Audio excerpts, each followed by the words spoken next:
Sonya, dia hanya penjual bunga kaki lima. Dihina pacarnya sendiri karena dianggap tak pantas. Tapi siapa sangka, di balik gerobaknya yang sederhana, tersembunyi rahasia besar. 8 kakak yang diam-diam menjaganya dari balik layar kesuksesan. Tapi, kenapa mereka menyembunyikan siapa mereka sebenarnya selama ini? Belum lanjut videonya, jangan lupa komen, like, dan subscribe channel Risma Story AD. Tonton sampai selesai ya, karena di akhir cerita ada kejutan. Semoga penonton semua selalu diberikan panjang umur, kesehatan, dan rezeki yang berlimpah. Ketik amin di kolom komentar ya.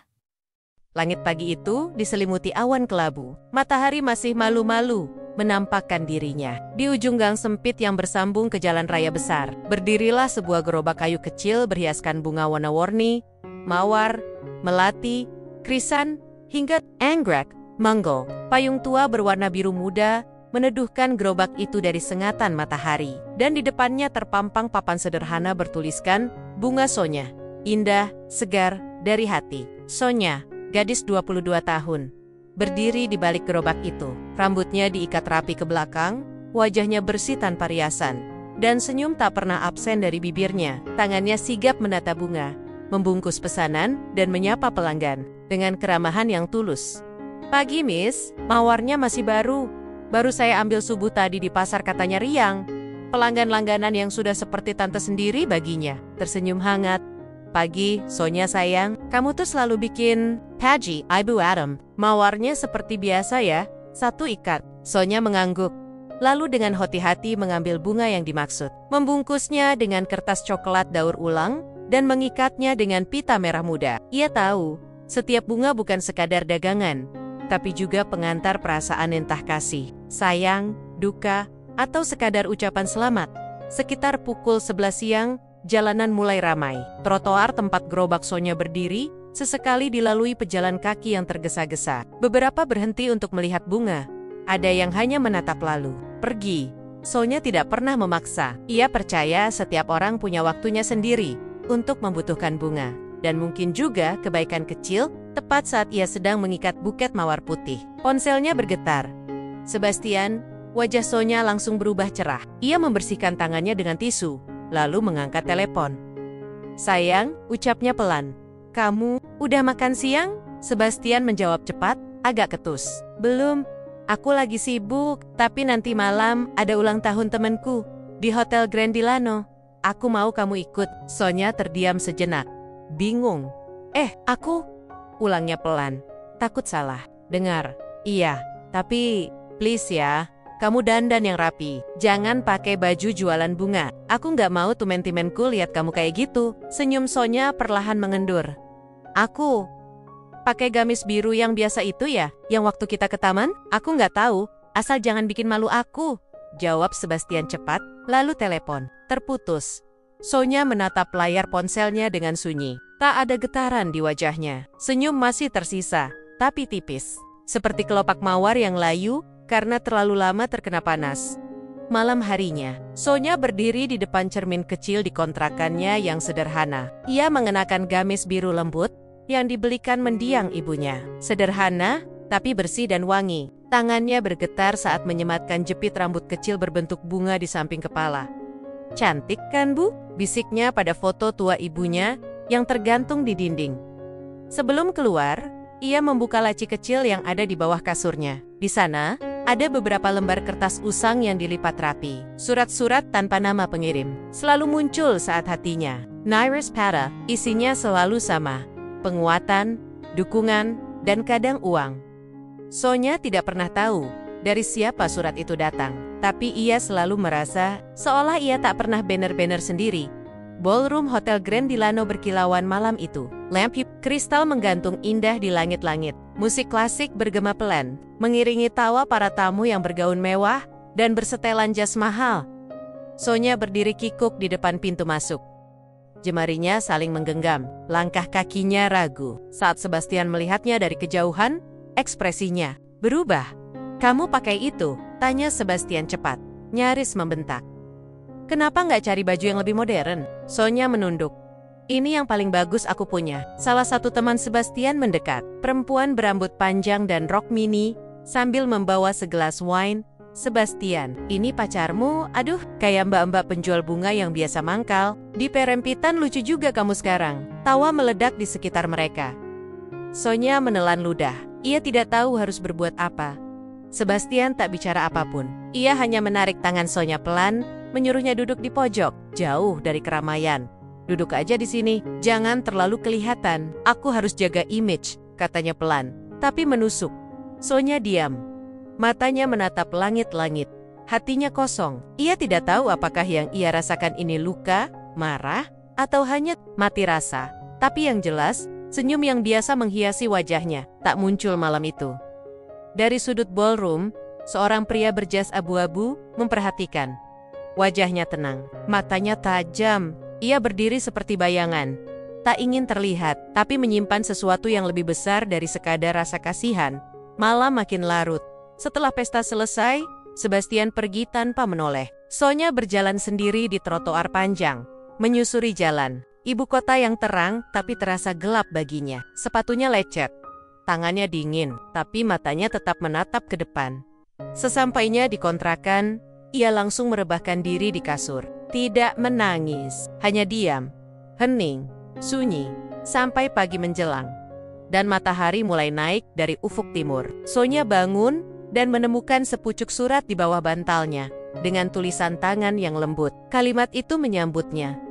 Jangan patah bunga, yang kuat mekar di tanah paling keras.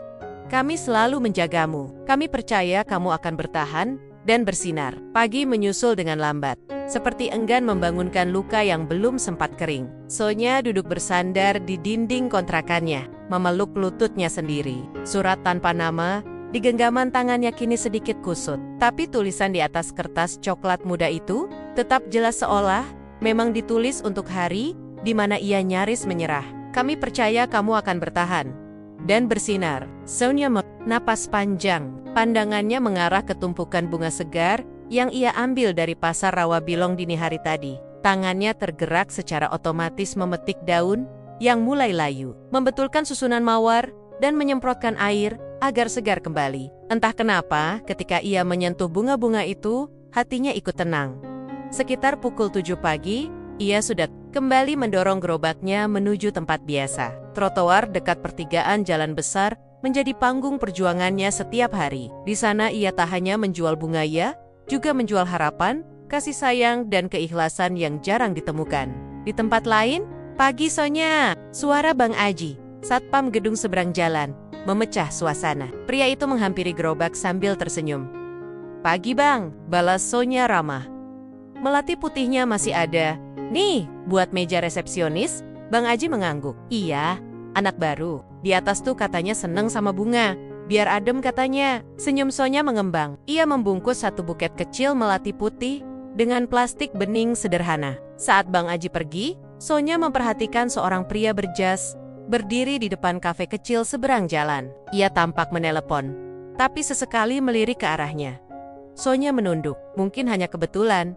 Namun, beberapa menit kemudian, seorang wanita cantik berpakaian kantor datang dan membeli satu buket mawar merah. Wajahnya bersih, make-upnya tipis, dan tasnya tampak mahal. Aku suka bunganya, segar dan rapi. Kamu yang rawat sendiri ya? Tanyanya sambil mengamati. Sonya mengangguk pelan. Iya Mbak, saya ambil langsung dari pasar subuh, Perempian. Itu tersenyum, tapi sebelum pergi, ia berkata lirih. Teruskan ya, kamu lebih kuat dari yang kamu pikirkan. Lalu berjalan pergi begitu saja. Sonya terpaku, matanya menatap kosong ke arah langkah wanita itu menghilang. Bukan hanya karena kata-katanya, tapi karena getarannya, seperti mengenal. Malamnya, Sebastian datang, tanpa kabar, tanpa basa-basi, langsung duduk di bangku dalam kontrakan Sonya, masih mengenakan jas kantor. Rambutnya tertata, wajahnya sedikit kusut. Banyak banget yang bahas kamu semalam, katanya dingin. Sonya menatapnya pelan. Maksudnya, ya, kamu, bajumu, cara dudukmu, kamu bikin aku malu Sonya. Dek, aku nggak ngerti, kenapa sih kamu masih ngotot jualan bunga? Aku bisa bantu kamu cari kerja yang lebih layak, sekretaris, atau, ya, paling nggak SPG di mall. Masa kamu terus-terusan kayak gini, bau pasar, kotor, gosong. Kata-kata Sebastian menusuk seperti duri di antara kelopak bunga. Hati Sonya yang sudah lelah hari itu seolah diiris pelan-pelan. Sebastian. Suaranya gemetar. Aku nggak malu jual bunga. Aku suka. Ini kerja jujur. Cinta nggak bisa bikin kamu naik kelas sosial, Sonya. Bentak Sebastian tiba-tiba. Kamu kira dengan bangga-bangga itu, kamu bisa sejajar sama aku? Hening. Air mata Sonya jatuh. Tapi ia cepat menyekanya. Aku nggak pernah minta disamakan. Jawabnya lirih. Aku cuma mau dicintai tanpa dihina. Sebastian berdiri. Kalau kamu tetap kayak gini, aku nggak yakin kita bisa lanjut. Tanpa menunggu jawaban, Sebastian pergi. Malam itu, Sonya kembali duduk di lantai kamarnya. Sunyi, tapi ia tidak menangis. Ia hanya menggenggam jemarinya erat menahan semua rasa. Ia menatap ke langit-langit, lalu berdiri pelan, membuka laci kecil, dan mengambil satu surat lama. Ia membacanya ulang. Jangan malu dengan pekerjaanmu. Dunia menilai dari atas, tapi Tuhan melihat dari dalam. Sonya menyimpan surat itu di saku bajunya. Pagi berikutnya, kejadian aneh terjadi. Seorang pria tua datang ke gerobaknya dan membeli setangkai anggrek ungu.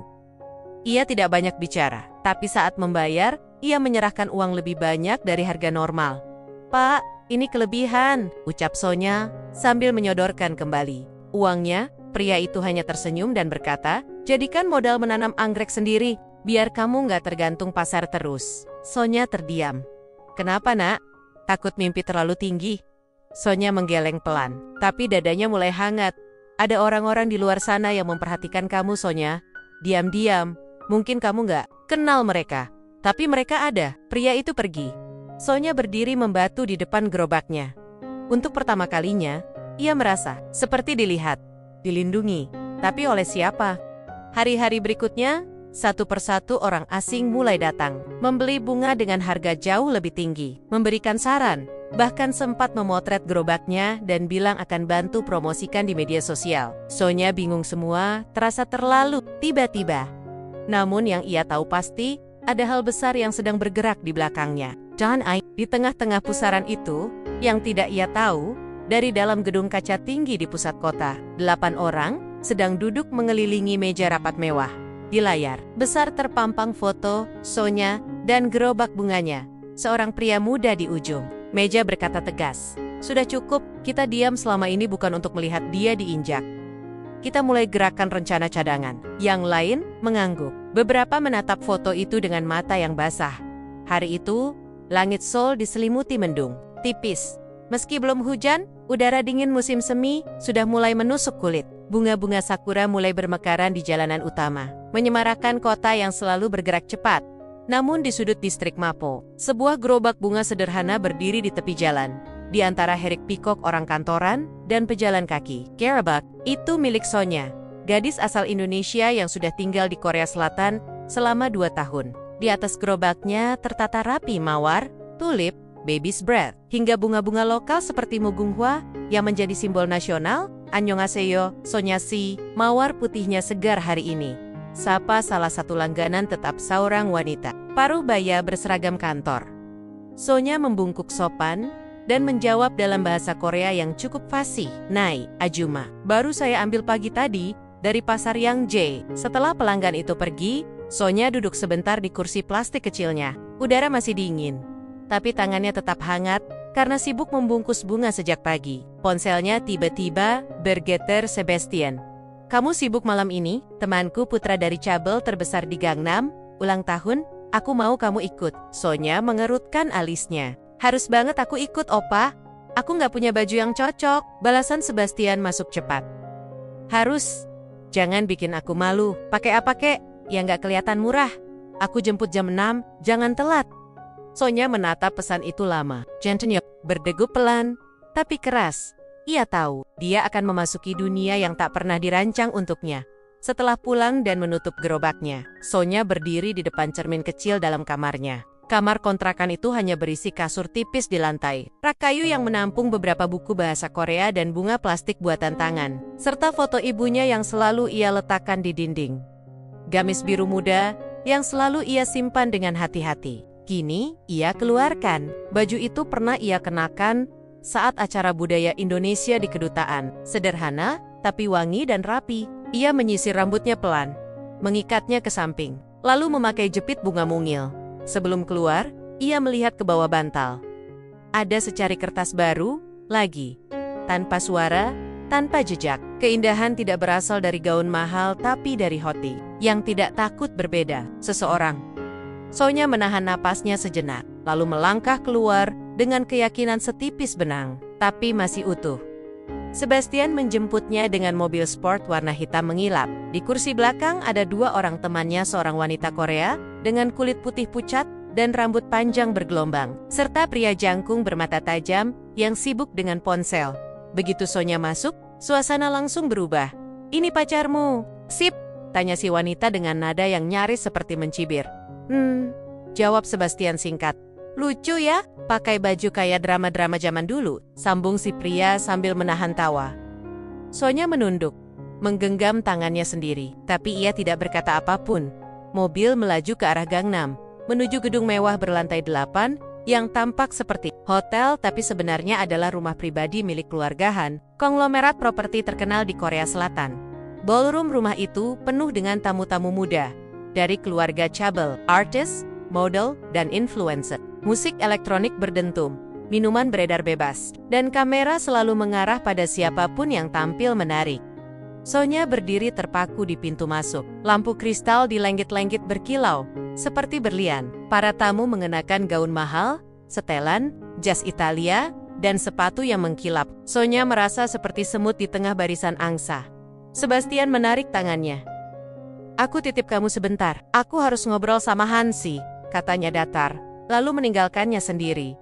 Sonya berdiri di sudut ruangan. Ia mencoba tersenyum, tapi semua mata yang memandangnya tidak menyembunyikan tatapan aneh seperti melihat kesalahan kostum di tengah fashion show. "Dia siapa sih?" bisik seorang perempuan muda dalam bahasa Korea, tak tahu bahwa Sonya mengerti. Katanya, "Pacarnya Sebastian." "Tapi beneran, kelihatan kayak asisten rumah tangga," jawab temannya sambil tertawa. Telinga Sonya panas, tapi ia hanya berdiri, menatap ke lantai, berusaha sekuat mungkin tidak berbalik dan pergi. Namun puncaknya datang ketika salah satu tamu, seorang pria muda dengan rambut diwarnai pirang dan wajah sok akrab, menghampirinya sambil membawa bunga, hiasan meja. "Hei, kamu pasti ngerti ini ya," katanya sambil menyodorkan bunga ke wajah Sonya. "Kamu yang jual bunga di dekat Mapo kan? Wah, kamu naik kelas sekarang, jadi dekorasi di pesta kelas atas." Tawa keras meledak dari rombongan di sekitarnya. Sebastian hanya menatap dari kejauhan.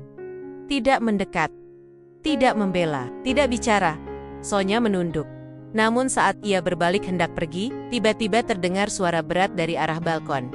"Cukup, semua." Orang diam. Dari kerumunan tamu, seorang pria berjas hitam berjalan mendekat. Wajahnya tenang, matanya tajam, dan posturnya tegak. Ia mengambil bunga dari tangan pria yang tadi mempermainkan Sonya, lalu meletakkannya kembali ke meja. "Wanita, ini bukan penghibur, dan bukan pajangan. Hormati dia." Sonya terpaku. Semua orang melihat ke arah pria itu, tak ada yang mengenalnya. Tapi karismanya seperti menghentikan waktu. Dari sudut-sudut ruangan sosak-sosak lain mulai berdiri, satu persatu, pria dan wanita, dengan wajah serius dan mata tajam. Mereka berdiri, menyebar, seperti dinding yang menahan badai. Seseorang berbisik lirih, "Siapa mereka?" Tapi belum sempat siapapun menjawab, Sonya sudah berjalan cepat keluar dari ruangan. Ia tidak kuat lagi. Bunga-bunga yang semula membuatnya kuat, kini terasa rapuh di hatinya. Malam itu, ia duduk di halte bus dekat rumah. Angin meniup rambutnya, dan matanya basah. Namun sebelum ia sempat benar-benar tenggelam dalam kesedihan, seseorang duduk di sebelahnya. Pria berjas hitam tadi. Ia membuka kancing jasnya pelan, lalu menyodorkan sapu tangan. "Kamu tidak perlu malu." Sonya menoleh perlahan. "Kamu siapa?" Pria itu menatapnya, lalu menjawab dengan tenang. "Kakakmu." Pagi di Seoul datang dengan sunyi yang menyenangkan. Matahari mengintip malu-malu dari balik awan tipis, dan angin musim semi berembus pelan, membawa aroma tanah lembab dan bunga yang mulai mekar.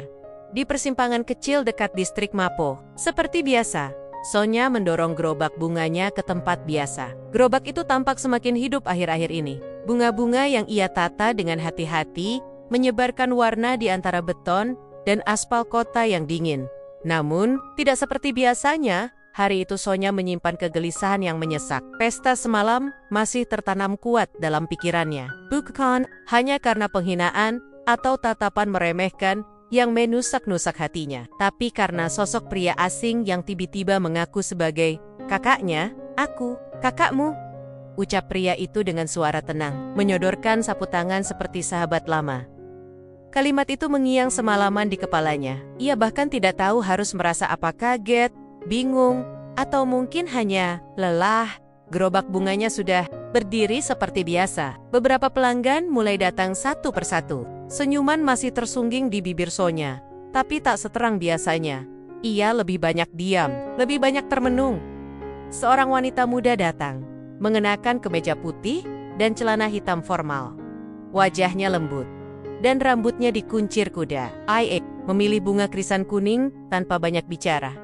Saat akan membayar, wanita itu berkata pelan, "Bunga kuning ini lambang ketulusan dalam keputusasaan." Sonya mendongak, menatap mata wanita itu. Ada keteduhan di sana, sesuatu yang tak bisa dijelaskan.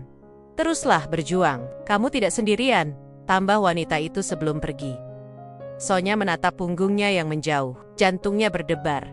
Sama seperti ketika ia bertemu pria di halte semalam. Tatapan mereka, entah mengapa, seperti saling mengenal tapi dari mana. Malamnya, setelah menyimpan gerobaknya dan kembali ke kontrakan kecilnya, Sonya menyalakan air panas dan menyeduh teh jahe buatannya sendiri. Ia duduk di lantai, menyandarkan tubuh ke dinding, dan menatap kosong beberapa surat yang selama ini ia simpan diletakkan di pangkuannya. Surat-surat yang selalu muncul secara misterius, tapi selalu datang di waktu yang tepat. Ia memandangi tulisan tangan di setiap kertas coklat itu. Pelan-pelan, ia membacanya satu persatu. "Kamu seperti bunga liar, tumbuh di tempat yang salah, tapi tetap mekar dengan indah. Kami melihatmu. Kami tahu kamu terluka, tapi kamu kuat. Hati yang jujur tak pernah tertinggal, hanya sedang diuji lebih lama." Sonya menghela napas panjang. Surat terakhir yang datang yang ia temukan di bantal setelah pesta memuat tanda tangan kecil yang sebelumnya tidak pernah ada. "YK." "Siapa YK?" bisiknya pelan. Keesokan harinya, suasana di tempat jualannya mulai terasa berbeda. Banyak orang asing mulai berdatangan, bukan pelanggan tetap. Mereka tampak seperti orang kantoran, tapi perilakunya aneh.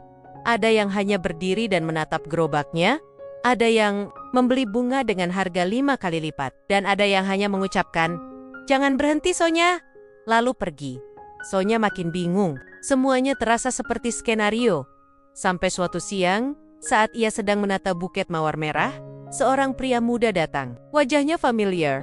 Dialah pria yang menyelamatkannya di pesta, yang menyebut dirinya kakaknya.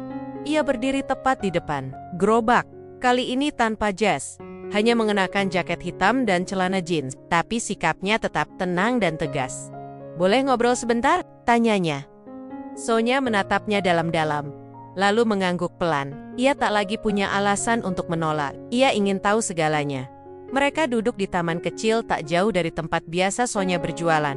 Di sana, lelaki itu memperkenalkan diri secara utuh. Yu Kyung-cho, dari perusahaan retail bunga terbesar di Korea Selatan. Ia mengelola puluhan toko bunga premium di Gangnam, Busan, hingga Jeju. Tapi yang lebih mengejutkan, ia adalah kakak kandung Sonya, yang pertama dari 8 bersaudara. Sonya nyaris tidak percaya. "Kamu serius?" bisiknya pelan. Yukyung mengangguk. "Kami terpisah sejak kamu kecil. Ibu mengirimu ke Indonesia untuk perlindungan ayah, tidak ingin kamu tumbuh di bawah tekanan keluarga." Sonya menutup mulutnya, menahan napas. Ia menggigit bibirnya agar tak menangis. "Aku pikir aku sebatang kara." "Tidak. Kami semua ada. 8 orang, dan kami selalu memperhatikanmu selama ini. Kami yang mengirim surat-surat itu. Kami yang memastikan kamu tetap bisa bertahan, tapi tidak mengganggu jalanmu. Kami ingin kamu tumbuh dengan caramu sendiri." Sonya menatap mata Yukyung jernih, tegas, tapi menyimpan luka yang sama. "Kenapa baru sekarang muncul?" Yukyung menarik napas dalam-dalam. "Karena kamu sudah cukup kuat untuk tahu. Dan karena kami tidak tahan lagi melihat kamu dihina, diremehkan, disakiti oleh seseorang yang bahkan tak layak menyebutmu kekasih." Hari-hari berikutnya berubah perlahan. Sonya mulai mengenal satu persatu kakaknya. Mereka datang secara bergantian, Tak sekaligus, tapi setiap pertemuan selalu penuh air mata dan pelukan. Ada yang dari industri kuliner, properti, desain, bahkan perbankan. Semuanya sukses, kaya, tapi semua menyimpan satu hal yang sama, rasa bersalah, karena meninggalkan Sonya sendirian. Sonya bingung, haru, tapi juga takut. Kenapa? Kalian semua tidak bicara dari awal? Kami juga manusia, Sonya, jawab kakak perempuannya, Min Seo, yang menangani perusahaan kecantikan alami. Kami belajar dari kesalahan. Kami membiarkanmu berjuang sendiri, karena berpikir itu yang terbaik. Tapi, ternyata kami juga salah. Sonya hanya bisa menangis. Tangis yang selama ini ditahan. Tangis yang berisi luka, rindu, marah, sekaligus hangat. Suatu malam, saat ia kembali membuka surat yang dulu tanpa nama, ia menyadari satu hal. Setiap surat itu membawa jejak kakak-kakaknya. Kalimat-kalimatnya tidak sama. Gaya menulisnya berbeda-beda, dan kini ia tahu mereka semua menyayangi dirinya, bukan karena kasihan, tapi karena cinta darah yang tak pernah putus. Dan untuk pertama kalinya, Sonya berdiri di depan gerobaknya, menatap ban kebanggaannya sendiri, lalu berkata pelan, "Aku bukan cuma penjual bunga, aku bagian dari ladang bunga yang luas, yang selama ini dijaga diam-diam." Sejak pertemuan dengan Yukyong, hidup Sonya tak lagi sama. Walau ia masih mendorong gerobak bunga ke sudut jalan di Mapo, langkahnya kini lebih ringan. Di balik gerobak sederhana itu, jiwanya perlahan tumbuh kuat. Ia bukan lagi gadis yang bertahan hanya karena terpaksa, tapi karena kini ia tahu dirinya dicintai, dihargai, dijaga dalam diam. Para pelanggan pun mulai merasakan perubahan itu. Senyuman Sonya lebih hangat, gerak-geriknya lebih yakin. Beberapa pelanggan lama bahkan mengira dia jatuh cinta. Namun Sonya tahu, ini bukan karena cinta romantis. Ini karena kebenaran, karena akar yang akhirnya ia temukan seperti bunga yang lama mengapung di udara, dan kini mulai menancap kuat di tanahnya sendiri. Yukyong tidak hanya memperkenalkan diri sebagai kakak, ia juga mulai melibatkan Sonya perlahan dalam dunia bisnisnya. Suatu hari, ia mengajak Sonya ke kantor pusat perusahaannya, Hwarang Bloom, Korea. Bangunan kaca 5 lantai itu berdiri megah di distrik Gangnam. Di dalamnya, ratusan jenis bunga dari seluruh dunia disusun rapi dalam ruang pendingin, ruang desain, hingga galeri konsep untuk event mewah. "Aku ingin kamu lihat dunia bunga dari sisi lain," kata Yukyong sambil menunjukkan ruang perakitan. "Buket pengantin kelas atas Sonya Teh Pukau. Selama ini aku cuma tahu bunga itu dijual di pinggir jalan." Yukyong tersenyum. "Dan karena itu kamu tahu nilai paling jujur dari sebuah bunga?" Hari itu, untuk pertama kalinya, tangan Sonya ikut membungkus buket yang akan dikirim ke sebuah pernikahan selebriti. Tangannya sempat gemetar, tapi kakaknya hanya berkata, "Lakukan seperti kamu merawat bunga di gerobakmu. Itu cukup." Dan memang benar, buket itu selesai lebih indah dari harapan tim desain. Bahkan, nama Sonya disebut dalam presentasi mingguan perusahaan. Tapi ia menolak disebut desainer. "Aku cuma tukang bunga pinggir jalan," ujarnya merendah. Namun, seluruh tim berdiri dan bertepuk tangan. Sementara itu, di sisi lain kota, Sebastian mulai merasa terganggu. Beberapa temannya mulai bertanya, "Pacarmu yang jualan bunga itu viral ya sekarang? Aku lihat dia di unggahan akun bisnis. Katanya dia punya koneksi ke Hwarang Bloom." Sebastian tidak suka. Ia merasa kontrolnya atas Sonya perlahan menghilang. Dulu, gadis itu begitu patuh, penurut, lemah, tapi kini dia berdiri sendiri. Boken Kedang menolak perintah halus Sebastian, dan itu membuat Sebastian geram. Ia mulai merancang sesuatu, sebuah pesta ulang tahun pribadi dengan tema mewah. Namun di balik acara itu, ada rencana lain, mempermalukan Sonya di depan publik. Sekali lagi, tapi kali ini lebih besar, lebih sistematis. Ia mengirim undangan secara pribadi ke Sonya lewat pesan. "Aku ingin kamu datang. Tapi tolong, kali ini jangan bikin aku malu. Pakai yang pantas. Aku nggak mau kamu dianggap pelengkap dekorasi." Sonya membaca pesan itu lama. Ia sudah tahu siapa Sebastian sesungguhnya. Tapi sebagian dari hatinya masih berharap ada sisi baik dalam pria itu. Sisi yang dulu membuatnya jatuh cinta. Ia membalas pendek, "Aku datang. Tapi aku datang sebagai diriku." Sonya berdiri di depan cermin malam itu. Gamisnya kini berganti. Kali ini bukan sekadar pemberian ibu, tapi desain sendiri. Bersama Min Seo, kakak perempuannya, dari bahan kain linen, alami yang dibeli dari pasar tradisional. Warnanya krem dengan corak bunga halus, simple, anggun, dan tetap mencerminkan siapa dirinya. Rambutnya dibiarkan terurai, dihias dengan satu jepit bunga kering yang ia kreasikan sendiri. Make up hanya sentuhan tipis, tapi senyumnya penuh keyakinan. Minso menatapnya di ambang pintu. Kamar, kamu terlihat seperti dirimu yang paling kuat malam ini. Sonya mengangguk, karena kali ini aku datang bukan untuk diterima, tapi untuk menolak diremehkan. Pesta ulang tahun Sebastian berlangsung di sebuah rooftop lounge bintang 5. Lampu-lampu gantung berkilauan, wine disajikan dalam gelas kristal, dan DJ memainkan musik jazz modern. Saat Sonya datang, semua mata tertuju padanya. Tidak karena bajunya mencolok, tapi karena dia tidak berusaha menyesuaikan diri, ia tidak mencoba. Meneru, ia membawa dirinya sendiri dan justru itu yang membuatnya bersinar. Sebastian mendekat, menatapnya dari atas ke bawah. Kamu serius datang pakai itu? Katanya datar. Sonya hanya menatapnya pelan. Ya, ini aku. Sebastian tertawa kecil, lalu menggandeng tangannya menuju tengah keramaian. Sonya, kenalin, ini partner bisnisku. Ini putri duta besar. Ini CEO startup Korea Jepang, ucapnya. Dengan cepat, Sonya hanya membungkuk sopan, tapi senyumannya tidak canggung seperti dulu. Namun tiba-tiba, lampu diredupkan. Layar besar menyala. Salah satu teman Sebastian maju ke panggung kecil dan berkata, "Kita bakal nonton video kenangan buat merayakan perjalanan cinta Sebastian." Sonya tertegun. Lalu video mulai diputar. Rekaman-rekaman Sonya saat jualan bunga diam-diam diambil. Saat ia sedang menyapu daun kering di depan gerobak. Saat ia menyeka keringat dengan tisu lusuh. Dan ditambahkan tulisan seperti dari gerobak ke gala dinner. Kisah Cinderella modern. Disusul tawa riuh dari tamu-tamu yang merasa ini candaan lucu. Sonya berdiri membeku. Sebastian hanya tersenyum kecil, lalu berkata lirih di telinganya, "Aku cuma pengen semua orang tahu kamu, dari mana kamu berasal." Tapi sebelum Sonya sempat bicara, seseorang berdiri, Yu Kyung, diikuti satu persatu dari 8 kakak kandung Sonya. Semua berdiri dengan aura berbeda dingin, tenang, tapi sangat menggentarkan. Yu Kyung berjalan ke depan layar, menatap semua tamu. Video ini direkam. Tampa, Aizen, dan wanita itu bukan Cinderella, dia adik Komi, darah dari darah kami. Dan siapapun yang menertawakannya, sedang menertawakan kami. Ruangan hening seketika.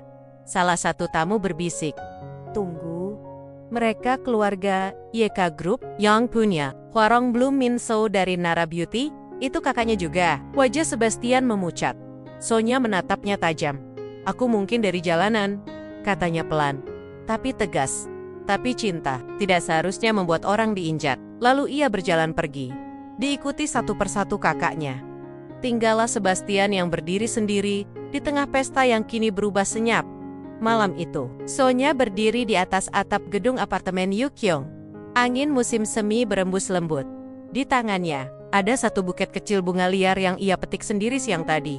"Aku bukan siapa-siapa," bisiknya. "Tapi aku juga bukan siapa-siapa lagi." Kini, dia tahu siapa dirinya. Dan itu cukup untuk membuatnya tak bisa lagi diinjak. Hujan deras membasahi kota Seoul malam itu. Kilat menyambar jauh di atas gedung pencakar langit. Dan suara guntur menggelegar, seperti amarah yang tak bisa ditahan. Tapi bukan langit saja yang sedang murka malam itu. Sonya duduk di pojok kamar. Yu Kyung menggenggam ponselnya erat-erat, rahangnya mengeras. Matanya nyaris tak berkedip. Berita itu menyebar cepat. Seperti badai, pacar CEO Hwarong Bloom ternyata penjual bunga pinggir jalan. Latar belakang Sonya disorot netizen. Sonya Park, si cantik penjual bunga yang menjebak kalangan atas. Sebastian bongkar. "Aku tertipu oleh kepolosannya." Doodle itu menghiasi hampir seluruh laman utama portal berita Korea. Tak hanya artikel, tetapi juga video, thread forum, bahkan siaran gosip televisi. Sonya bukan hanya dibicarakannya dihabisi. Sebastian benar-benar melancarkan serangan penuh.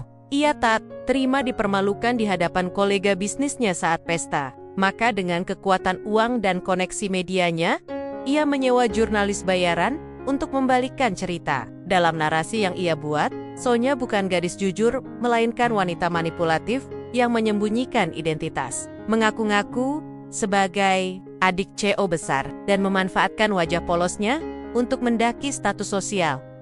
Kebohongan itu menjadi santapan publik. Komentar di media sosial penuh hinaan dan ancaman. Penjual bunga tapi berlagak sosialita. Memalukan, pakai muka lugu untuk panjat sosial. Modus klasik, berani ngaku adik dari 8 Checho, kasih bukti lah. Sonya nyaris pingsan saat membaca semua itu. Yukyung langsung menarik ponselnya dan memeluk bahu adiknya.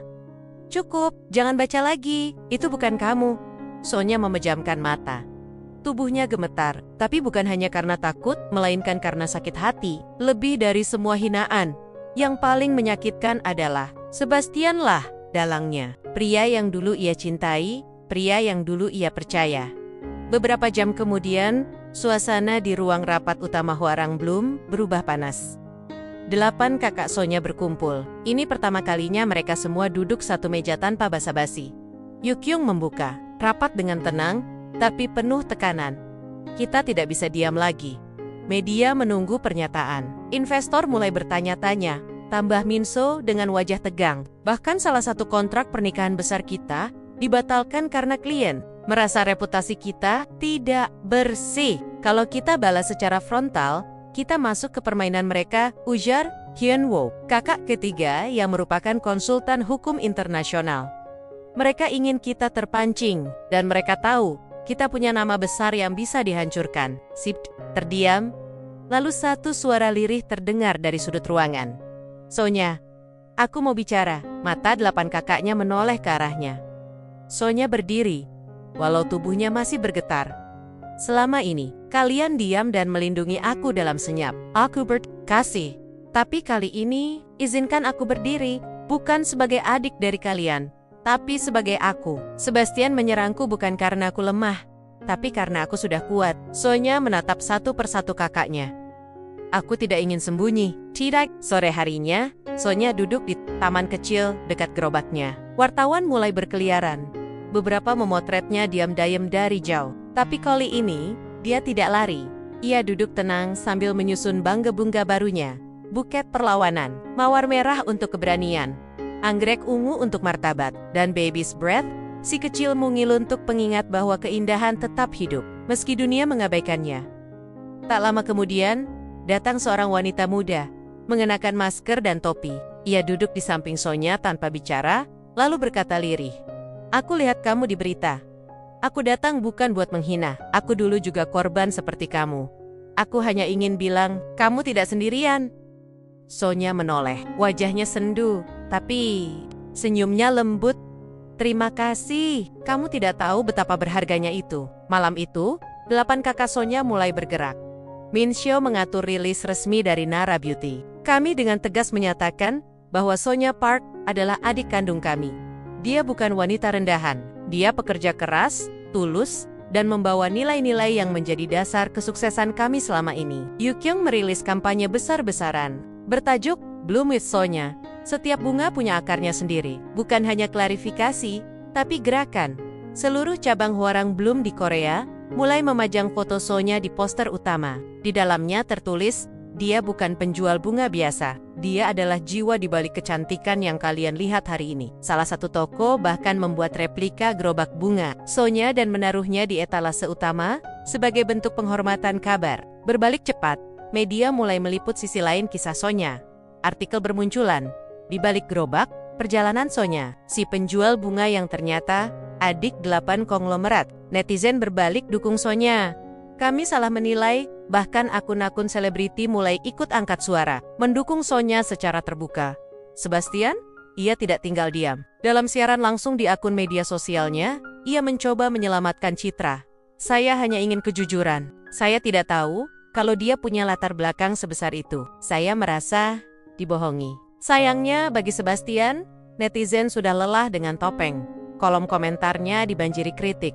"Lucu ya, dihina saat jualan, diakui saat tahu dia punya koneksi. Cowok macam apa yang nyebar video pribadi ceweknya sendiri?" Sonya menonton siaran itu dari kamarnya. Kali ini ia tidak menangis.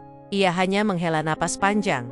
Kemudian berdiri, mengambil gunting bunga, dan memotong satu tangkai mawar putih yang layu. "Harus dipangkas," katanya pelan, "karena bunga tak akan mekar tanpa mengorbankan yang busuk." 2 minggu telah berlalu sejak badai media menyerang Sonya. Selama itu pula, Sonya mengalami transformasi paling dalam hidupnya. Ia bukan lagi gadis penjual bunga yang hanya mengandalkan senyum untuk bertahan. Kini, ia berbicara lantang, mengambil keputusan, bahkan memimpin tim kecil di divisi kreatif milik Yukyung.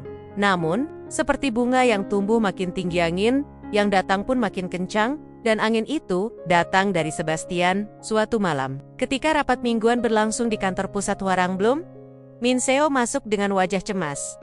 Ia membawa tablet dan menunjukkan layar pada semua yang hadir. Ada laporan audit, masuk tiba-tiba. Toko cabang kita di Jeju dan Daejeon disegel untuk pemeriksaan izin operasi. Padahal, semua dokumen sudah lengkap. Hyunwoo, kakak ketiga yang ahli hukum, langsung mengakses sistem pusat. Ini janggal, terlalu serempak. Terlalu tepat waktu. Yukyung menatap layar dengan rahang mengeras. Sonya berdiri di belakang mereka. Jantungnya berdebar. Kamu pikir ini kerjaan siapa? Min Seo menoleh. Sebastian. Satu kata itu jatuh seperti palu godam di atas meja. Sebastian, pria yang dahulu hanya terlihat sebagai pacar tampan, rupanya memiliki koneksi yang jauh lebih dalam dari yang mereka perkirakan. Ayah Sebastian adalah penasihat ekonomi di Kementerian Perdagangan. Pamannya memiliki saham besar di perusahaan media. Dan Sebastian sendiri, diam-diam, adalah investor aktif di sejumlah startup digital yang menyediakan layanan audit, analitik, hingga manipulasi informasi. Dia tidak menyerang dari depan, ujar Yuanwoo. Dia menyerang dari sistem, dan itu lebih berbahaya. Dalam waktu seminggu, seluruh jaringan bisnis kecuk-kecuk Sonya mulai goyah. Pusat logistik Hwarangbloom tertahan oleh bea cukai, membuat ratusan pesanan tertunda. Nara Beauty milik Min Seo tiba-tiba mendapatkan gugatan plagiarisme dari perusahaan kosmetik asing. Perusahaan retail milik Dong Hyun kakak keenam dituduh mencampur bahan ilegal di produk makanan impornya. Semuanya berbarengan, semuanya tanpa bukti kuat, namun cukup untuk mengguncang kepercayaan investor. Sonya duduk di taman belakang kantor malam itu, menatap langit Seoul yang penuh lampu gedung tapi gelap di hatinya. Aku penyebabnya, bisiknya, menatap tangannya sendiri. Kelap, aku tidak keras kepala. Kalian tidak akan diserang begini. Tiba-tiba seseorang duduk di sampingnya. Jaemin, kakak keempat, seorang pria pendiam yang mengurus jaringan aplikasi hijau dan keberlanjutan. Sonya, katanya pelan, bunga tumbuh bukan karena tidak ada badai, tapi karena akarnya bertahan. Sonya menoleh, dan matanya mulai berkaca-kaca. Sebastian ingin kamu merasa bersalah, ingin kamu menyerah. Tapi justru sekarang, kamu dibutuhkan lebih dari siapapun. Malam itu, kakak beradik itu berkumpul, di ruang rapat, tapi di rumah sederhana, milik mendiang ibu mereka, yang masih dijaga sebagai tempat suci keluarga. Di sanalah mereka meletakkan semua emosi, marah, takut, bingung, tapi juga harapan. Yu Kyung berdiri dan memandangi saudara-saudaranya. Akui, selama ini kita terlalu bermain aman, tapi Sekerong, dia mainkan kita seperti bidak catur. Kalau kita terus bertahan, kita hanya menunggu giliran dimatikan. Min Seo mengangguk. Lalu apa langkah kita? Dan dari ujung meja, Sonya yang berbicara, kita ubah permainan. Di bawah kepemimpinan Sonya, rencana mulai dibentuk. Bukan balas dendam, tapi transparansi total. Sonya tahu, satu-satunya kekuatan mereka adalah kejujuran. Dan itulah yang dia tanam sejak hari pertama ia berjualan bunga. Kalau Sebastian bermain kotor, biarkan dia bermain sendiri. Kita akan membuka semua data kita secara publik. Tunjukkan bahwa kita tidak punya yang disembunyikan. Rencana itu gila. Tapi justru karena itu, ia berhasil menarik simpati. 3 hari kemudian, Sonya menggelar konferensi pers. Ia berdiri di depan ratusan jurnalis dengan gamis putih sederhana. Di belakangnya, 8 kakaknya berdiri sejajar. Sonya membuka mikrofon, lalu berkata dengan suara tenang. Saya Sonya Park. Mungkin kalian mengenal saya sebagai penjual bunga pinggir jalan. Mungkin kalian melihat saya di berita sebagai orang yang berpura-pura. Hari ini, saya tidak datang untuk membantah tuduhan. Ia berhenti sejenak. Saya datang untuk menyampaikan kebenaran. Lalu ia menunjukkan dokumen legal yang membuktikan bahwa semua bisnis kakak Ni taat pajak, sah, dan berkontribusi pada komunitas. Ia bahkan menunjukkan rekaman percakapan pribadi dengan Sebastian tanpa mengungkap wajah. Tapi cukup menjadi bukti bahwa serangan media itu dibayar. Sonya menatap kamera dengan mata yang mantap. Kami tidak sempurna, tapi kami tidak pernah menipu. Dan saya tidak akan biarkan seseorang yang takut dengan kejujuran terus menebar racun. Keesokan harinya, badai mulai mereda. Media mulai berubah arah. Netizen kembali berpihak pada Sonya. Bahkan, seorang jaksa mulai membuka penyelidikan atas penyalahgunaan media dan pemalsuan data audit. Sebastian, ia mulai menghilang. Akun medianya ditutup. Investornya mundur satu persatu. Namun Sonya tidak bersorak. Ia hanya diam. Karena bagi Sonya, kemenangan bukan soal mengalahkan seseorang, tapi soal tidak menyerah pada kebusukan. Di penghujung malam, Sonya kembali ke gerobak bunganya. Meski kini ia memiliki segalanya akses ke bisnis ratusan miliar, jaringan elit, panggung media, ia tetap kembali ke tempat yang paling jujur. Ia menyiram bangga bungganya dengan air tangan, lalu berkata pelan, "Kalian tahu, dunia mungkin gila, tapi selama kita bisa tumbuh, kita menang." Dan bunga-bunga itu mekar dengan anggun, dengan tenang, dengan kekuatan yang tak bisa dilihat siapapun kecuali mereka yang pernah terluka. Langit Seoul malam itu tampak lebih gelap dari biasanya. Tak ada bintang, tak ada rembulan. Tak ada rembulan, hanya kelap-kelip lampu gedung, pencakar langit dan suara lalu lintas yang terus hidup, seolah dunia tak pernah berhenti bernapas. Meskipun banyak hati di bawahnya sedang sesak, di balkon rumah Yukyong, Sonya berdiri seorang diri. Angin malam menyentuh rambutnya yang dibiarkan terurai. Dalam pelukannya, setangkai bunga kala lili putih. Kesucian, dalam kesendirian. Katanya pelan, bunga yang tak butuh sorakan untuk indah. Sudah hampir sebulan sejak Sebastian menghilang dari publik, banyak yang bilang ia kabur ke luar negeri. Beberapa media menyebutnya tumbang oleh kekuatan wanita biasa. Tapi Sonya tahu, bukan itu masalahnya. Masalah sesungguhnya adalah apa yang akan ia lakukan setelah ini. Pagi harinya, sebuah undangan resmi datang.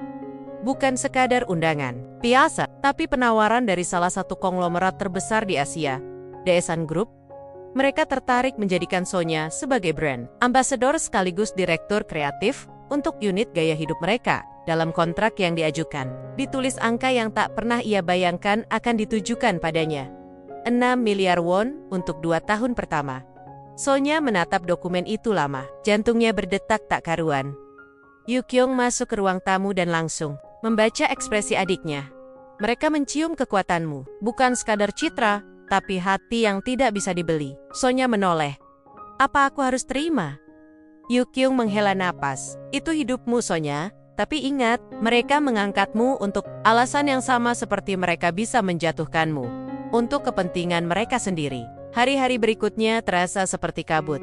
Kontrak Daesan Group mulai dibicarakan publik. Banyak yang memuji menganggap itu pencapaian luar biasa bagi mantan penjual bunga. Banyak pula yang mulai membandingkan menuduh Sonya hanya beruntung menumpang popularitas kakak-kakaknya. Di tengah pusaran itu, Sonya mulai merasa asing di dunia yang seharusnya kini menjadi miliknya. Ia duduk di dalam ruang desain eksklusif milik Neda Beauty. Di depannya, tim kreatif menunggu keputusannya soal desain kemasan bunga premium edisi terbatas. Sonya sih, kita tunggu arahannya, kata salah satu tim. Sonya menatap desain yang disodorkan. Semua tampak indah, berkelas, mewah, tapi, ada jiwa. Boleh aku ubah semuanya? Tanyanya tiba-tiba. Tim itu terkejut. Ubah? Bagaimana? Hilangkan emasnya, ganti dengan kertas daur ulang. Jangan pakai pita satin, gunakan tali rotan, dan jangan beri nama edisi Queen Bloom, seperti saran sebelumnya. Beri nama, akar, semua terdiam. Sonya berdiri, karena bunga tidak akan mekar tanpa tanah, tanpa lumpur, tanpa peluh. Dan ia berjalan keluar dari ruangan itu dengan langkah ringan.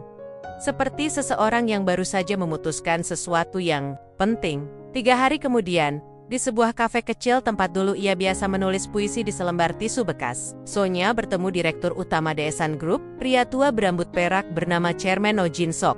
Pria itu menatap Sonya penuh penilaian. "Kamu menolak tawaran kami," katanya datar.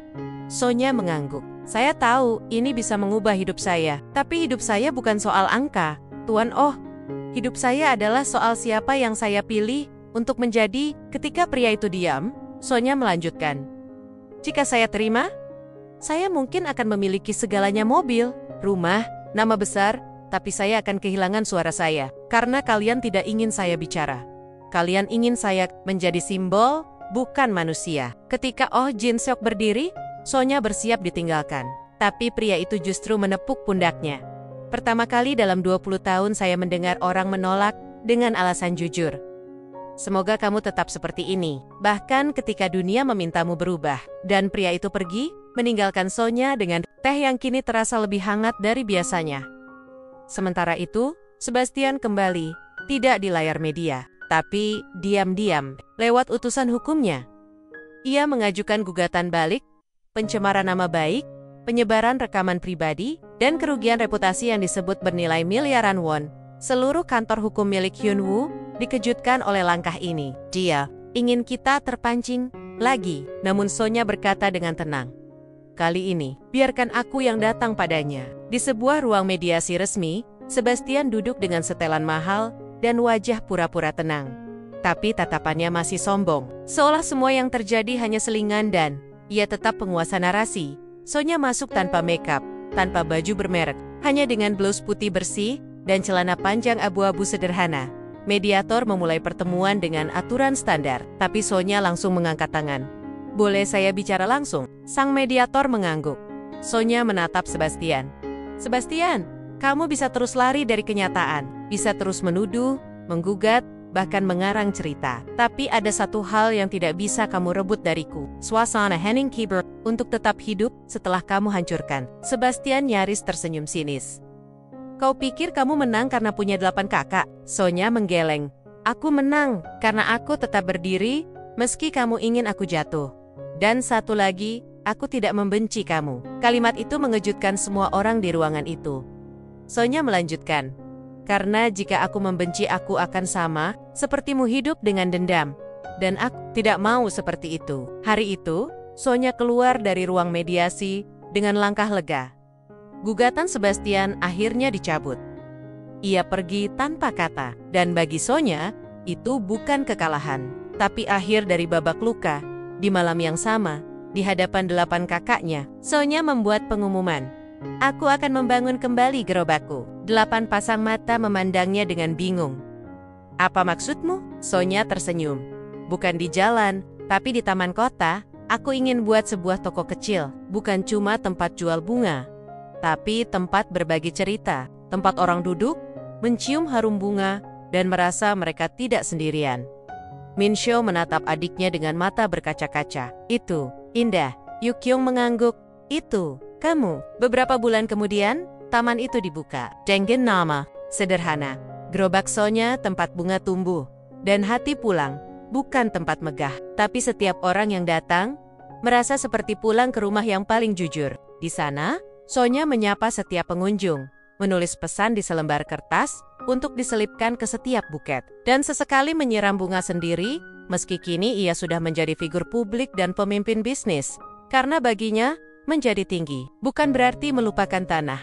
Musim gugur datang lebih lembut dari biasanya. Daun-daun berwarna jingga perlahan jatuh di atas atap rumah kecil yang kini menjadi pusat kegiatan. Baru Sonya, gerobak Sonya. Tempat itu tak hanya menjual bunga, tapi juga menyajikan teh herbal, ruang, baca puisi, dan bangku-bangku kayu di bawah pohon sakura yang sudah mulai meranggas. Orang-orang datang, bukan karena Sonya selebriti, tapi karena tempat itu terasa menyembuhkan. Mereka berkata, saat kami duduk di sini, kami merasa dimengerti. Tapi justru di tengah ketenangan itu, sebuah suara dari masa lalu datang mengetuk. Hari itu Yu Kyung mengajak Sonya ke gudang belakang rumah ibu mereka yang lama. Rumah yang dulu hampir tak pernah ditinggali sejak mereka semua dewasa. Sebelum kamu memutuskan untuk benar-benar melangkah ke masa depan, kata Yu Kyung dengan nada pelan, ada satu hal yang harus kamu lihat. Sonya mengerutkan kening. Di sudut gudang yang berdebu dan gelap, terdapat sebuah kotak kayu tua dengan ukiran sederhana, bunga sakura dan bulan sabit. Yu Kyung mengangkatnya pelan dan menyerahkannya pada Sonya. Ini warisan terakhir dari ibu. Sonya membuka kotak itu perlahan. Di dalamnya, terdapat sehelai selendang rajut, sepasang sepatu bayi mungil berwarna putih gading, dan sebuah surat tua yang sudah mulai menguning. Tangannya gemetar saat meraih surat itu. Di sudut kanan atas, tertera tulisan tangan yang sangat ia kenali dari buku resep lama. Tulisan ibu, untuk Sonya, putri bungsuku. Sonya membaca surat itu di bawah pohon tua di taman. Angin mengayun pelan dedaunan di sekelilingnya. Dunia terasa hening, seakan alam pun berhenti mendengarkan. Isi suratnya sederhana, namun mengguncang seluruh isi jiwanya. Sonya sayang, saat kamu membaca surat ini, mungkin ibu sudah tak ada lagi di dunia ini. Tapi ibu selalu ada di setiap langkahmu, di setiap senyumanmu, di setiap embusan napas bunga yang kamu rawat. Ibu ingin kamu tahu bahwa kamu tidak pernah dibuang, kamu tidak pernah ditinggalkan. Kamu dilahirkan saat ibu sudah tak lagi muda, tubuh ibu lemah, ayahmu sudah tiada, kakak-kakakmu waktu itu masih berjuang menata hidup mereka masing-masing. Ibu takut jika sesuatu terjadi padaku, kamu akan hidup dalam kekacauan. JDE menitipkan kamu pada Bu Jisun, penjual bunga keliling, yang juga merawat ibu di masa kecil. Ibu percaya, di sana kamu akan tumbuh dalam kesederhanaan, tapi tidak kehilangan makna. Kakak-kakakmu tahu keputusan ini. Mereka marah pada awalnya, tapi ibu mohon, mereka menjaga rahasia ini sampai kamu cukup kuat untuk menerimanya. Ibu tahu, kamu akan tumbuh menjadi gadis yang luar biasa, karena kamu lahir dari cinta yang tak memilih tempat. Jangan salahkan mereka. Mereka hanya ingin melindungimu, dan jika kamu merasa sendiri, lihatlah ke sekeliling. Kamu dikelilingi oleh cahaya. 8 cahaya yang diam-diam mengelilingimu. Dan kamu, bunga kecil ibu, adalah akar dari semuanya. Jangan pernah ragu untuk tumbuh. Dengan cinta yang tak akan habis. Ibumu. Sonya menangis. Tapi bukan tangisan luka, melainkan tangisan yang selama ini terpendam tanpa bentuk. Tangisan yang akhirnya menemukan nama. Ia tak menyadari. 8 kakaknya sudah berdiri tak jauh dari situ. Yu Kyung-min, SEO, Hu Yeon-woo, Jaemin, Dong Hyubin, Ji-hoon, dan Sang-ho. Wajah mereka sembab, mata mereka basah, tapi tak ada satu pun kata yang keluar. Sampai Min-so akhirnya mendekat dan berkata dengan suara pecah, "Maafkan kami, karena selama ini merahasiakannya." Sonya berdiri, masih dengan surat di tangannya. "Aku tidak marah," katanya pelan. "Aku hanya sedih karena kalian menanggung semuanya sendiri." Woo Bin mengangguk. "Kami takut kamu tidak cukup kuat." Sonya menatap mereka semua. "Justru karena kalian, aku kuat." Malam itu, mereka makan bersama di bawah pohon sakura taman kecil itu. Untuk pertama kalinya dalam hidup Sonya, semua kakaknya duduk dalam satu meja, tanpa peran, tanpa topeng, hanya sebagai keluarga. Mereka mengenang ibu. Mereka mengenang masa kecil. Mereka tertawa tentang Sonya kecil yang dulu sering menangis hanya karena tidak diberi bunga. Mereka menangis ketika Yu Kyung bercerita bagaimana dulu ia diam-diam datang ke pasar tempat Sonya berjualan, hanya untuk melihat adiknya dari jauh. "Aku ingat waktu kamu tidur di gerobak dan hujan mulai turun. Aku ingin mendekat, tapi aku takut kamu tahu aku siapa." Sonya mengusap air matanya. "Kenapa kalian tidak pernah bilang siapa kalian sebenarnya?" Ji-hoon menjawab. "Karena kami tidak ingin kamu mencintai kami karena uang, tapi karena keluarga." Beberapa hari kemudian, Sonya berdiri di depan rumah Bu Jisun, wanita tua yang dulu membesarkannya. Tangan renta itu masih menyiram pot bunga seperti dulu. Tapi kali ini, ia menoleh lebih dulu dan tersenyum. "Akhirnya, kamu tahu." "Ya." Sonya mendekat dan memeluknya erat. "Terima kasih sudah jadi ibu ketika aku tidak punya siapa-siapa." Bu Jisun mengusap rambutnya. "Kamu selalu punya siapa-siapa, anakku. Hanya saja kamu belum tahu saat itu." Dan hari itu juga, Sonja membuat keputusan besar. Ia akan membangun sekolah bunga dan taman komunitas atas. Nama mendiang ibunya tempat di mana anak-anak muda bisa belajar bercocok tanam, berbagi cerita, dan membangun keberanian. Karena bunga, katanya, di acara peluncuran proyek, tidak pernah memilih siapa yang akan melihatnya mekar. Ia hanya tumbuh untuk memberi, untuk meneduhkan, untuk menjadi bagian dari kehidupan. Musim gugur itu berakhir dalam damai. Dan Sonya tahu, musim semi berikutnya akan jadi awal baru, bukan hanya untuk dirinya, tapi untuk semua orang yang pernah merasa sendirian, kecil, dan tidak dianggap. Karena seperti bangga-bangga kecil di pinggir jalan, yang tumbuh tanpa disorot kamera, tanpa disiram pujian, tapi tetap mekar, tetap wangi, dan tetap berarti. Musim semi datang seperti mimpi yang lama ditunggu. Setiap jalan di Seoul dihiasi kilopak-kilopek muda yang mereka menyambut mentari dengan lembut. Aroma tanah basah, angin hangat yang berbisik, dan sinar matahari yang menembus sela pepohonan membuat siapapun yang hidup di kota itu merasa dunia telah direset. Di antara hiruk-pikuk metropolitan, Taman Cahaya Sonya akhirnya dibuka. Bukan sekadar taman, tempat itu menjadi rumah baru bagi orang-orang yang pernah kehilangan arah. Anak-anak muda dari panti asuhan, ibu tunggal yang ditinggal, lansia yang tak punya keluarga, bahkan penyintas kekerasan yang mencari penghiburan. Di tengah taman itu, berdiri sebuah bangunan sederhana, berbentuk rumah kaca, yang diukir dari kayu pinus tua. Tempat semua bunga bermekaran bukan hanya untuk dijual, tetapi untuk dimengerti. Sonya berdiri di depan rumah kaca itu. Tangannya memegang seikat bunga yang ia susun sendiri pagi itu. Kombinasi mawar kuning, lili putih, lavender, dan baby spread. Setiap bunga memiliki maknanya, dan hari itu, ia memilih untuk tidak mengucapkan pidato panjang saat peresmian. Ia hanya berkata pelan, "Dulu aku penjual bunga, kini aku hanya ingin menanamkan harapan." Dan semua orang bertepuk tangan, beberapa menangis, beberapa tersenyum sambil menunduk. Karena mereka tahu tempat itu tidak dibangun dari uang melainkan dari pengampunan dan keberanian. 8 kakak Sonya berdiri tidak jauh dari situ. Mereka tidak lagi memakai setelan jas mahal. Hari itu, mereka hadir sebagai keluarga. Tampa, nama perusahaan, tanpa lencana jabatan, sang Hoshi bungsu dari kakak-kakaknya membawa kamera dan merekam semuanya. Biar nanti anak cucu kita tahu bahwa dari gerobak kecil, lahir kekuatan yang tidak bisa dibeli. Minso memeluk Sonya dan berkata lirih, "Kamu bukan bunga lagi. Kamu sudah jadi taman." Beberapa hari kemudian, Sonya duduk di salah satu bangku taman sambil menyusun jadwal kelas untuk anak-anak. Di sekitarnya, beberapa anak berlarian mengejar kupu-kupu. Suara tawa memenuhi udara. Namun dari kejauhan, seorang wanita tua berjalan perlahan. Raut wajahnya menyimpan rasa bersalah. Rambutnya sudah memutih sepenuhnya, namun langkahnya masih rapi. Itu adalah Ibu Sebastian. Sonya berdiri pelan. Tidak ada rasa benci. Tidak ada dendam, hanya rasa ingin tahu. Wanita itu menghampiri dan memberikan sebuah kantong kecil berisi kertas. "Aku tahu, anakku telah menyakitimu," katanya, lirih. "Aku tidak datang untuk meminta maaf atas namanya, tapi aku ingin memberimu ini."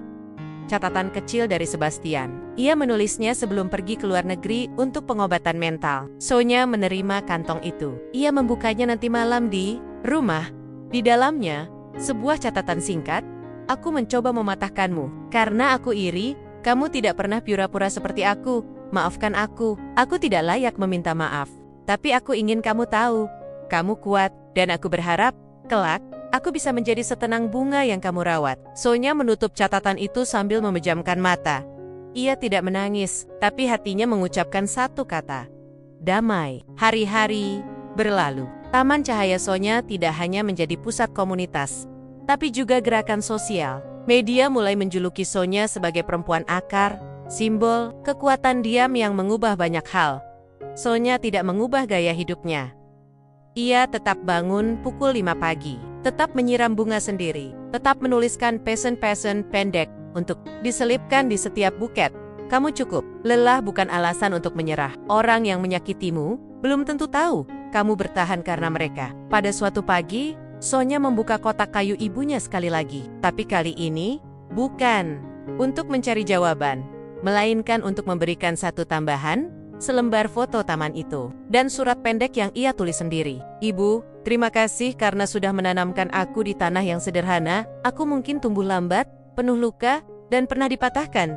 Tapi aku mekar, dan aku kini menjadi tempat orang lain berteduh. Semua karena ibu, aku akan terus menanam. Aku akan terus menyiram, sampai setiap hati yang datang menemukan cahaya." Putrimu, Sonya. Di akhir musim semi, sebuah festival bunga tahunan digelar. Kali ini, bukan di istana, bukan di ballroom mewah, tapi di taman kecil milik Sonya. Wartawan, artis, bahkan tokoh-tokoh masyarakat datang. Tapi mereka semua tidak datang dengan gaun mahal, melainkan dengan baju kasual dan senyum yang tulus. Sonya berdiri di tengah, bukan sebagai pusat perhatian, tetapi sebagai jembatan bagi semua orang yang pernah merasa tidak cukup. Yukyung naik ke atas panggung sederhana dan memperkenalkan Sonya dengan kata-kata yang tak pernah ia katakan sebelumnya. "Dia, adik kami, tapi lebih dari itu, dia cahaya kami." Semua orang berdiri dan memberi tepuk tangan panjang, tapi Sonya hanya tersenyum kecil, lalu membungkuk dan berkata dengan suara jernih, Bunga tidak pernah memilih siapa yang akan melihatnya, tapi ia selalu mekar untuk siapa saja yang butuh harapan. Tahun-tahun berlalu. Gerobak bunga pertama Sonya kini dipajang di ruang utama taman, dilindungi kaca bening sebagai pengingat. Dari tempat kecil itulah kekuatan sejati bertumbuh. Setiap tahun saat musim semi tiba, taman itu ramai, tapi bukan karena nama Sonya, melainkan karena mereka datang mencari makna.